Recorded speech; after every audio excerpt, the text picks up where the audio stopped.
السلام عليكم يا حبايبي، ازيكم عاملين ايه؟ ان شاء الله يا رب تكونوا دايما بخير وصحة وسعادة. وانا تعالوا دلوقتي نعمل انا وانتوا مع بعض اكلة سريعة وسهلة وبسيطة جدا جدا جدا.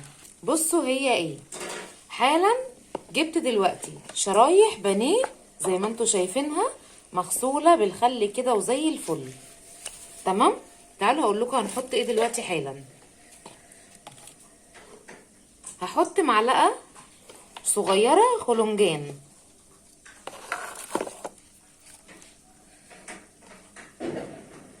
هحط توم باودر،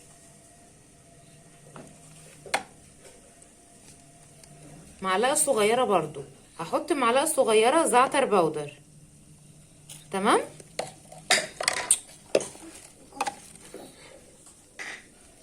بصل باودر هحط معلقة صغيرة برضو. هحط شوية ملح ابيض، طبعا ده على حسب الحاجة. تمام. هحط كمان معلقة صغيرة فلفل اسمر. تمام كده. ايه رأيكم؟ سهلة جدا وسريعة جدا. لحظة واحدة كمان اقول لكم هنحط ايه. هحط بقى كمان دلوقتي معلقة كبيرة من الصويا صوص. تمام. هحط كمان دلوقتي نص معلقة من السكر الابيض. تمام كده. يلا هقلب حالا دلوقتي ونرجع مع بعض. بكده قلبتها يا حبايبي اهو زي ما انتوا شايفين. تمام كده. بصوا التتبيله بتاعتها اهي عليها كلها.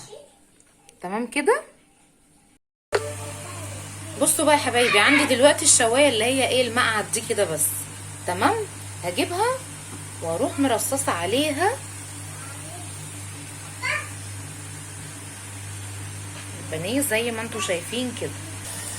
بصوا يا حبايبي زي ما انتوا شايفينه كده حالا انا حطيته على الشوايه دي. بحط فيها من تحت نص كوبايه ميه، بسخنها كويس على النار، واروح حاطه بعد كده البانيه بتاعي ده على الشوايه او على السلكه بتاعتها على طول. بصوا يا حبايبي ابتدى كده زي ما انتوا شايفينه، ابتدى ان هو ياخد لون من تحت. تمام. تعالوا نبتدي نقلب ونشوف. بصوا شايفين.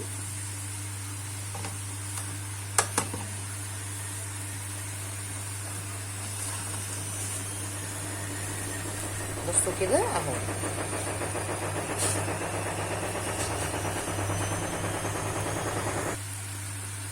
بصوا يا حبايبي زي ما انتوا شايفين كده، ده الابيض اللي هو اللون بتاع السوا بتاعها.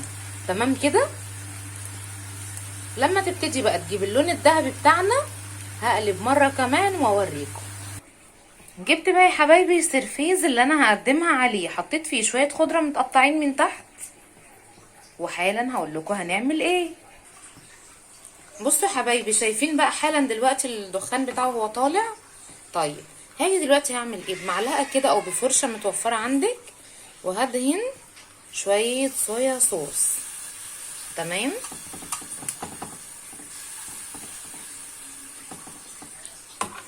هدهن عليهم كلهم.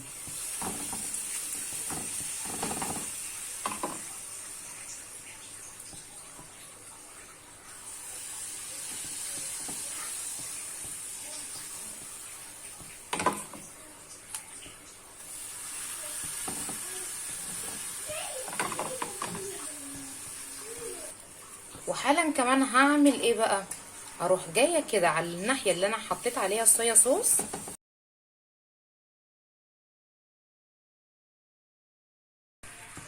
هنروح بقى عاملين ايه ماسكين كده الحته اللي احنا حاطين عليها صويا صوص اهي شايفينها، هنروح منزلينها لتحت. بصوا الشكل هنا بدأت تاخد ايه، شكل المشوي بالظبط. تمام. اهو هناخد من هنا كمان اهو.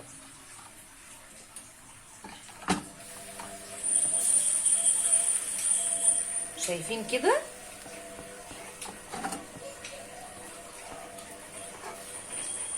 بصوا اللون، الله يا جماله يا جماله.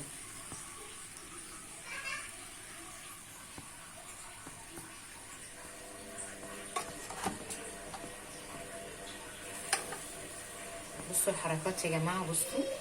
عايزه اقول لكم بقى ان الوصفه دي تنفع لمريض قلب، الوصفه دي تنفع لوصفه دايت، الطريقه دي تنفع لغدا خفيف كده، لعشاء خفيف. يعني صراحه ربنا مش داخلها اي دهون خالص، زي ما انتوا شفتوا في التتبيله بتاعتنا. كل اللي احنا حطيناه توابل فقط. وممكن هنقول للسكر بالنسبه للدايت، لا ارفعي السكر خالص وبلاها اي سكر تحطيه، وهتطلع معاكي برضو بنفس الشكل. ولكن ما تستغنيش عن التوابل والبهارات التانية. بصوا شكلها طالع عامل ازاي، تحفة تحفة تحفة يعني. حالا زي ما انتوا شايفين يا حبايبي كده، خلص الطبق الجميل السهل السريع بتاعنا. شايفين التسوية تمام جدا.